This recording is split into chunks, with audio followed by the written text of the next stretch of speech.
shown you how to run Windows on a Mac using Boot Camp under Tiger, but Boot Camp is included in OS X Leopard and therefore a little smoother to run. I'm Tom Merritt from CNET.com. On this edition of Insider Secrets, we'll show you how to run Windows on a Mac Leopard style.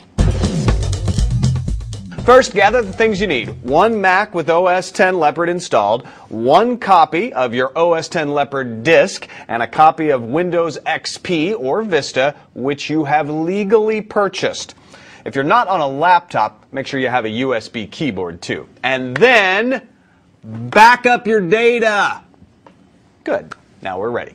Make sure you are logged in as administrator. Then, go to Applications, Utilities, and launch Boot Camp Assistant. The first thing you'll need to do is create a partition for Windows. Now here you'll need to decide what file system you want to use. The file system is how the data is written to the Windows side.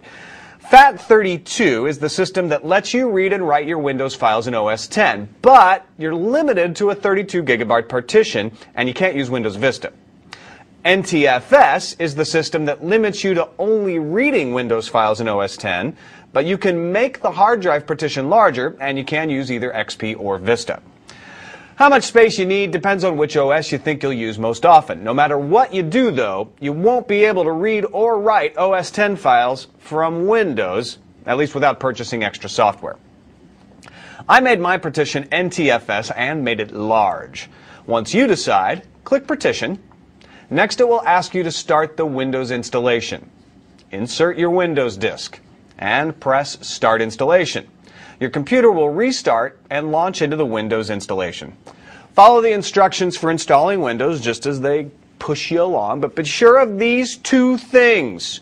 One, choose the right hard drive. It'll be the one called Boot Camp. Don't install Windows on the drive where OS X is, or you will be very miserable.